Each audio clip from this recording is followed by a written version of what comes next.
Breaking news Visakha student Sai Teja కేసులో కీలక పరిణామం చోటు చేసుకుంది. ట్విస్టుల మీద ట్విస్టులు నెలకొంటున్నాయి.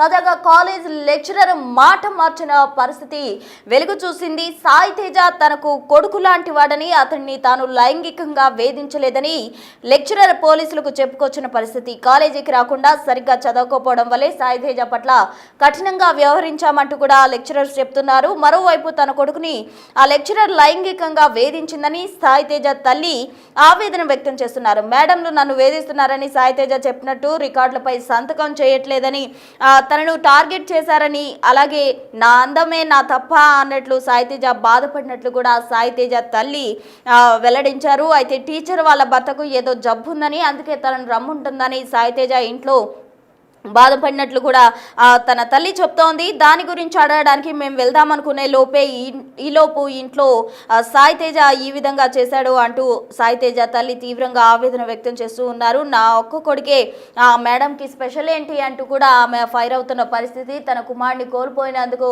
ఆ తల్లి ఎంతగానో విలిపిస్తోంది. ఆ లెక్చరర్ చాలా క్రూరంగా వ్యవహరించింది.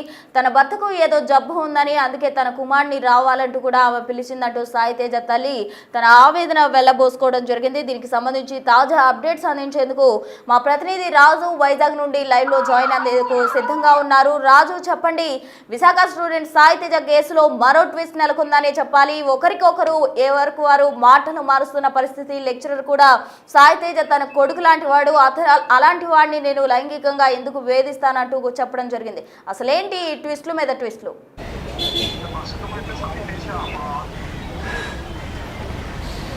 అంటే ప్రస్తుతం అయితే సాయి తేజ ఆత్మహత్య చేసుకున్న తర్వాత నిన్నటి నుంచి కూడా నిన్న రాత్రి వరకు అటు స్టూడెంట్స్ సమతా కాలేజ్ దగ్గర ఆందోళన చేశారు. ఇప్పుడు కూడా స్టూడెంట్స్ ఆర్గనైజేషన్ నాయకులతో పాటుగా కొంతమంది విద్యార్థులు అయితే ఈరోజు కాలేజ్ సెలవైనా కూడా ఆ గేటు ముందు కూర్చొని ఆందోళన చేస్తున్నటువంటి పరిస్థితి అయితే ఉంది. మరోపక్క సాయి తేజ ఆ మృతదేహానికి పోస్ట్ మార్టం అయితే కేజీహెచ్లో జరుగుతుంది. అక్కడ కుటుంబ సభ్యులు, బంధువులు మొత్తం అందరూ కూడా అక్కడికి వచ్చినటువంటిది అయితే ఉంది. ముఖ్యంగా చూస్తే నిన్న సాయంత్రం ఆ లెక్చరర్స్ ఇద్దరిని కూడా పోలీసులు వాళ్ళ పోలీస్ స్టేషన్కి పిలిపించి వాళ్ళనైతే ఎంక్వైరీ చేసినటువంటిది అయితే ఉంది. పోలీసుల విచారణలో కొన్ని విషయాలు అయితే బయటపడ్డాయి. ముఖ్యంగా సాయి తేజకి నాకు ఏ విధమైనటువంటి ఇంటర్నల్ సంబంధం అయితే ఏమీ లేదు. నాకు కొడుకు లాంటి వాడు, వయసులో చాలా చిన్నవాడు.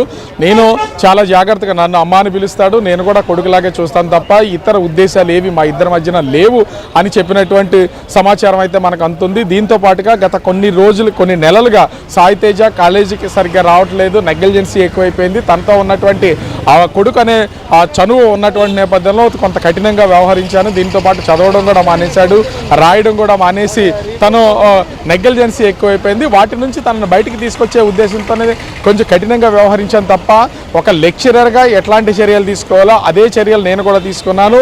అదేవిధంగా కాలేజీలో తల్లి కొడుకులుగా మేమిద్దరు ఉంటామనేది కాలేజీ మొత్తం అందరికీ తెలుసు.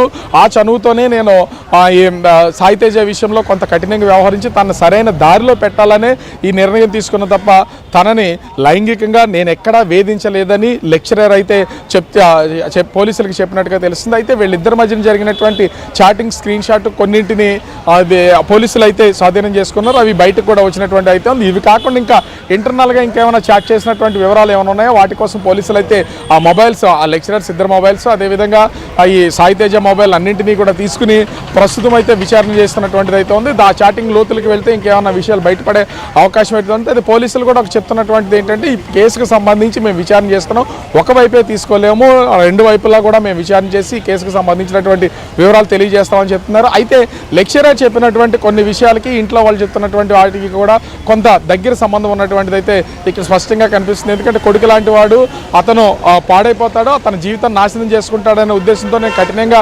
వ్యవహరించాను తప్ప అతనికి నాకు ఏ విధమైనటువంటి సంబంధం లేదు. ఇంట్లో వాళ్ళతో చాలా చనువుగా ఉంటానని లెక్చరర్ పోలీసులకి చెప్పినటువంటి అంశమే తల్లిదండ్రులు కూడా చెప్తున్నారు. మాతో మాట్లాడేది, నాతోనూ, నా కూతురుతోనూ, సాయి తేజతోనూ, ఇంట్లో వాళ్ళందరితోనూ కూడా లెక్చరర్ బేగం మాట్లాడేవారు. కొడుకు లాంటి వాడు, ఎట్లా పెంచుతున్నామా, నాకు 2 పిల్లలు ఉన్నారు, ఆ 2 పిల్లలు నేను చెప్పిన మాట వినరు, కానీ నువ్వు ఎలా కొడుకుని పెంచుతున్నావు, అతను చెప్పినట్టు వింటాడు, చక్కగా చదువుతాడు అని ఆ లెక్చరరే మాతో చెప్పేది. ఇలా చెప్పి మోసం చేసి ఇవాళ అతన్ని ఇబ్బందులకు గురి చేసింది అని తల్లిదండ్రులు అయితే ఆరోపిస్తున్నటువంటి పరిస్థితి అయితే ఉంది. ఓవరాల్గా చూస్తే ఈ కేసుకు సంబంధించినటువంటి చిక్కుముడి ఇప్పట్లో వీడేదైతే లేదు. పోలీసులు దీని మీద విచారణ చేస్తూ ఉన్నారు. ఈ 2 మొబైల్స్లో మొత్తం Begum mobile, lecturer Begum mobile, అదేవిధంగా సాయితేజ మొబైల్ రెండింటినీ లోతుగా పరిశీలించిన తర్వాత మరి కొన్ని విషయాలు అయితే బయటకు వచ్చే అవకాశం ఉంది. దీని ద్వారా ఆ పోలీసులు తీసుకునే చర్యలకైతే ఉంటుంది. ఇప్పటికే యాజమాన్యం కూడా లెక్చరర్స్ విషయంలో హోల్డ్ చేసినటువంటిది అయితే ఉంది. వాళ్ళ మీద చర్యలు చేపట్టడానికి కూడా కాలేజీ యాజమాన్యం ఒక నిర్ణయం తీసుకున్నటువంటి పరిస్థితి అయితే ఉంది. ప్రస్తుతం విద్యార్థి సంఘ నాయకులతో కొంతమంది విద్యార్థులు కాలేజీ దగ్గర ఆందోళన చేస్తున్నటువంటి నేపథ్యంలో ఇక్కడ భారీగా కూడా పోలీసులు మోహరించారు. మరి చూడాలి, సాయంత్రం లోపు ఈ కేసుకు సంబంధించినటువంటి మొబైల్స్లో ఇంకా చాటింగ్ లోతుగా వెళ్తే అటు బేగం లెక్చరర్ బేగం తప్పుందా లేదా, సాయితేజ ఈ విధంగా ఊహించుకుని చనిపోయాడా, ఆత్మహత్య చేసుకున్నాడా, లేకపోతే చదువు అనే ప్రెజర్ను భరించలేక చనిపోయాడా, ఇంకా దీని వెనక ఇతరత్ర కారణాలు ఏమైనా ఉన్నాయా అనేది తెలిసే అవకాశం అయితే కనిపిస్తుంది ప్రస్తుతం. మొత్తంగా విశాఖ స్టూడెంట్ సాయితేజ కేసులో మరో ట్విస్ట్ నెలకొంది. అయితే లెక్చరర్ సాయితేజ తన కుమారుడు లాంటి వాడని, అతన్ని నేను లైంగికంగా వేధించలేదు అంటూ కూడా లెక్చరర్ మాట మార్చిన పరిస్థితి. మరోవైపు సాయితేజ తల్లి మాత్రం లెక్చరర్సే వేధించారు, అందుకే నా కుమారుడు చనిపోయాడు అంటూ కూడా సాయితేజ చెప్పిన మాటలని ఆవిడ గుర్తు చేసుకుంటూ రోధిస్తున్న దృశ్యాలు మన బిగ్ టీవీ స్క్రీన్ పై చూడొచ్చు. ఒకసారి సాయితేజ తల్లి బిగ్ టీవీతో మాట్లాడడం జరిగింది. అసలు ఆమె ఆవేదన ఏంటి, తన కుమారుడు చనిపోయే ముందుగా ఆమెతో ఏం చెప్పాడు, లెక్చరర్స్ టార్చర్ కి సంబంధించి ఏం మాట్లాడాడు అన్నది ఒకసారి చూద్దాం.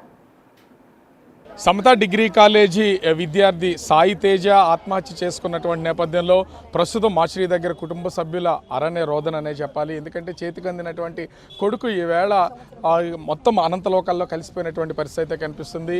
చేతికి అందాడు, డిగ్రీ చదువుతున్నాడు, చక్కగా వీళ్ళందరూ ఫ్యామిలీకి ఉపయోగపడతాడు అనుకున్నటువంటి సమయంలో ఆ 2 లెక్చరర్స్ వాళ్ళకున్నటువంటి కోరికని విద్యార్థి మీద చూపించి ఈవేళ ఒక టార్గెట్ చేసి టోటల్గా అతను చనిపోయేలాగా ఆత్మహత్యకు పాల్పడేలాగా చేసినటువంటి ఉదంతం అయితే వెలుగు చూసినటువంటి పరిస్థితి అయితే ఉంది. వాళ్ళమ్మ చూస్తున్నాము, తల్లిదండ్రులు అయితే ప్రస్తుతము ఆ పోలీసులకు ఫిర్యాదు చేసి తిరిగి వెళ్ళినా కూడా అసలు మీ అబ్బాయి మీకు అసలు ఏమైనా చెప్పాడా అసలు ఇంతకు ముందు? మాట్లాడమ్మా అసలు ఏం చెప్పాడమ్మా? అసలు మీ అబ్బాయి మీకు ఏం చెప్పాడు? మీరు పోలీస్ స్టేషన్కి వెళ్ళి ఏం కేసు పెట్టారు అసలు? మా ఆయన అడిగితే అసలు ఏం చెప్పారు? పోలీస్ స్టేషన్లో ఇప్పుడు ఏం పెట్టారో నాకు ఇంకా చెప్పలేదు మా ఆయన. నిన్న కాలం మొన్న ఎప్పుడు నావల్ చేత ముందు రోజు అమ్మ మేడంలో అందరు బుక్లు సైన్ చేస్తున్నారు కానీ నా బుక్ మీద సైన్ చేయలేదమ్మా. ప్రాక్టికల్ దగ్గర అయిపోయి నన్ను చదువుకోలేకపోతానమ్మా, నాకు టెన్షన్ వచ్చేస్తుందమ్మా. అందరూ పెట్టేసి నావి ఎందుకు ఆపిందో నాకు అర్థం కావట్లేదు. నన్ను ఎందుకు ఇలా టార్గెట్ చేస్తుందా మేడమ్మో? నేను అందరికన్నా బాగా చదువుతానట, నేను అందరికన్నా నేను అందంగా ఉంటానట, అలా ఆయనకి ఏదో జబ్బు పడ్డాడట, నన్ను రమ్మంత ఉందమ్మా అని మెసేజ్లు ఉన్నాయి ఫోన్లోను.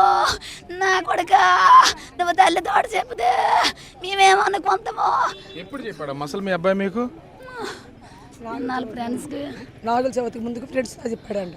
అమ్మ వాళ్ళతో చెప్తే ఏమనుకుంటారో, ఇలా చేస్తుంది మేడం, ఇలా చేస్తుంది నాకు వెళ్ళటానికి ఫ్రెండ్స్తో చెప్పాడంట. వాళ్ళ ఫ్రెండ్స్తో 2-3 చెప్పారు. అది కూడా ఇప్పుడు చనిపోయినాక ఫ్రెండ్స్ చెప్పారు, అంతకుముందు ఫ్రెండ్స్ కూడా చెప్పరా.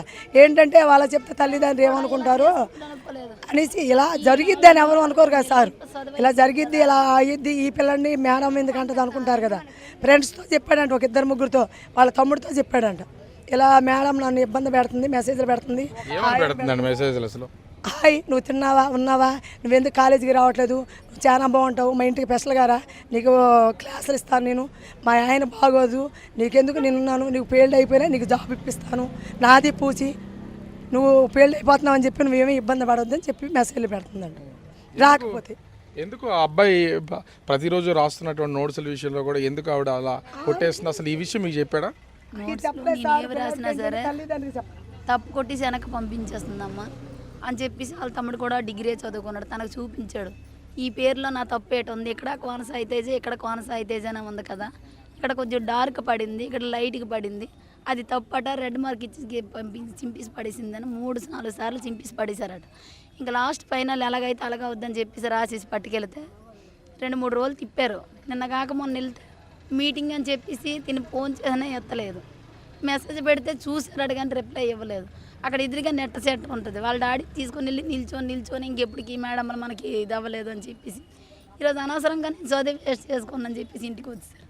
నాన్న ఈ రోజుకి ఇలాగ అయిపోయింది, మీరు రేపైనా మీ పేరెంట్స్ వెళ్ళి అడిగితే మీకు పెట్టేస్తారు అని చెప్పేసి అన్నారు. సరే అమ్మా నువ్వు టెన్ పడక మేము వెళ్ళి మాట్లాడతామని చెప్పేసి నిన్న వెళ్ళాం. మేము మమ్మల్ని వెళ్ళమని ఆ బుక్లన్నీ మాకు ఇచ్చాడు, ఏ బుక్ల మీద సైన్ చేయాలని చెప్పేసి అవి పట్టుకొని మేము వెళ్ళాము. నువ్వు రాయమ్మ అంటే నిన్న చదువుకోలేదు కదమ్మా, ఈ రోజు ఇంకా అలా మాట్లాడుకుని అక్కడే టైం అయిపోద్ది, నేను చదువుకోలేదు, నాకు ఎగ్జామ్స్ దగ్గర అయిపోతున్నాయి అంతే. సరే అమ్మ చదువుకో అయితే ఈ సంతకాలు పెట్టించుకురావడమే కదా, మేము వెళ్ళి పెట్టించుకొస్తాము అని చెప్పేసి వెళ్ళాము. వెళ్ళిన తర్వాత మేము మా అన్నయ్య మా ఆయన నేను వెళ్తాడికి మరి ఆవిడ గురించి మాకు ఏడు చెప్పేసాడు అన్నారు. భయపడిపోయారు, పుల్లు చెమట్లు పట్టేసి ఒకళ్ళు పిలిస్తే ఇద్దరు మేడంలు వచ్చేసారు. ఇద్దరు మేడంలు వచ్చేసి టపటపమని తను ఇచ్చిన బుక్లని సైన్ చేసి ఇచ్చేసాను. చదువుతాడు తేజ, ఎందుకు కాలేజీకి రాడు, నా ఎదురుగే కూకటి పెట్టించి చదివించుకుంటున్నాను. వీళ్ళందరి మీద పెసల క్లాసులు చెప్తుందంట. ఒక మేడం అయ్యి ఉండి పిల్లలందరూ నీకు పిల్లలే కదా, ఒక తను ఒక్కడే నీకు ప్లస్లు ఏంటి? మీరు ఏమైనా పోలీసులకి ఏమైనా ఫిర్యాదు చేశారా? మరి మీ ఆయన గారు చేశారు. ఎప్పుడు నిన్న చేశారా? అంటే చనిపోయిన తర్వాత చనిపోకముందు? తర్వాత ఆ పిల్లలు మాకు చెప్పారు, కాలేజీ పిల్లలు చెప్తే కానీ మాకు తెలియలేదు. అంతే నన్ను మేడం టార్చర్ పెడుతుందమ్మా, నన్ను ఒక్కడనే టార్గెట్ చేసింది, నన్ను పాస్ చేయదమ్మా అనేసి. ఎందుక మరి ఆడ మనసులో ఉంది అంటే ఇంత వేజ్ ఆవిడకి మరి అదే కాలేజీలో ఉంటాడు, ఆవిడకి నచ్చినట్టు ఆడుకోవచ్చు. వీళ్ళంటే మేడమ్మలు ఉంటే నా కొడుకులాగే బలి అయిపోతారు, మీరు ఎటువంటి న్యాయం చేస్తారా? కాలేజీలో అసలు మీతో ఏమైనా మాట్లాడారా? మాట్లాడారండి. ఇలాగా మీకు తెలీదు, మేము ఇంతకు ముందులోనే చెప్పాం కాదు, మా ముగ్గురిని నలుగురిని ఆడినొక్కడనే టార్గెట్ చేస్తే అందరికీ అనుమానం వస్తుందని మమ్మల్ని కూడా టార్గెట్ చేసింది తను. చేసిన తర్వాత మాకు ఇలా చెప్పాడు, కాకపోతే మేము చెప్పలేదు. ఎందుకురా ఈ ఒక్క సినిమా ఈ నాస్ట్ కదా ఉంది, అది అయిపోతే దాని పాపని అదే పోద్ది, దానితో మనకు వదిలిరా నైట్ తీసుకోరా అని మేమే చెప్పాము. ఎందుకంటే దగ్గర పడిపోయింది ఎగ్జామ్స్ అని. అంతే అలాగే లేరా కాబట్టి అది తల్లిలాగా చూసి అమ్మని పిలిపించుకొని నా కొడుకుని ఎంత మోసం చేయించింది. నాదమ్మో అమ్మ తప్పుగా మాట్లాడితే ఎవలేరో ఏదో అనుకుంటారని చెప్పేసి నాకు క్లాస్లోకి వెళ్తే అందరు పిల్లలందరూ కూడా ఈవిడ మాటలకి నిజంగా సాయితేజని అలాగే కలిసి చూస్తుందని చెప్పేసి మీ అమ్మ వచ్చిందిరా సాయితేజ మీ అమ్మ వచ్చింది అంతే. ఆ నరకం అనేది తనకే తెలిసింది కానీ బయటికి చెప్పుకోలేకపోయి ఆ పిల్లలందరూ అలాగ అంతుంటే సరే మా అమ్మ వచ్చిందిరా మా అమ్మ మా ఇంటికాడ కూడా ఫస్ట్ ప్రేమగా అభిమానంగా మాట్లాడింది, నాతో కూడా మాట్లాడింది, మా పాపతో కూడా మాట్లాడింది. అమ్మ నీ కొడుకుని ఏమెట్టి పెంచినావమ్మా, ఒకరితో మాట్లాడు ఒకరితో మోటాడు, తన పని వచ్చింది తను చదువుకొని తన మనాలు తను వెళ్ళిపోతాడు, నువ్వు ఎలా పెంచినావమ్మా, నాకిద్దరు చిన్న పిల్లలే కానీ నా మాట వినడం లేదు, నా అమ్మని చెప్పింది, నా చెప్పేంత మోసం చేసింది నా అమ్మ, నేను చెప్పలేను. ఈ తల్లి రోదన మనమైతే వినొచ్చు. ముఖ్యంగా సాయితేజ ఆత్మహత్య చేసుకున్న తర్వాత ఒక్కొక్క విషయం అయితే బయటకు వస్తుంది. ఆమె ఏ విధంగా హింసించేదో, ఎన్ని రకాలుగా ఇబ్బందులు పెట్టిందో, అసలు ఇంట్లో వాళ్ళతో మాట్లాడుతూ అతని అందం గురించి, అతని డిసిప్లిన్ గురించి, నిదానంగా ఉండడం గురించి ప్రతిదాన్ని మాట్లాడి చివరికి ఆ తల్లిదండ్రులే రికార్డుల మీద సైన్ చేసుకోవడానికి వెళ్లాల్సినటువంటి పరిస్థితి వచ్చింది. ఈ ఒత్తిడిని తట్టుకోలేక సాయితేజ ఉరేసుకుని ఆత్మహత్య చేసుకున్నాడు. ప్రస్తుతం పోస్ట్ మార్టం కోసం మృతదేహం కేజీహెచ్ వచ్చినటువంటి నేపథ్యంలో కుటుంబ సభ్యులందరూ కూడా రోదన అయితే ఉంది. వాళ్ళ పోలీసులు ఈ కేసుకు సంబంధించి దర్యాప్తు కొనసాగిస్తున్నటువంటి పరిస్థితి కనిపిస్తోంది. కెమెరామెన్ అజయ్తో రాజు, బిగ్ టీవీ, విశాఖపట్నం.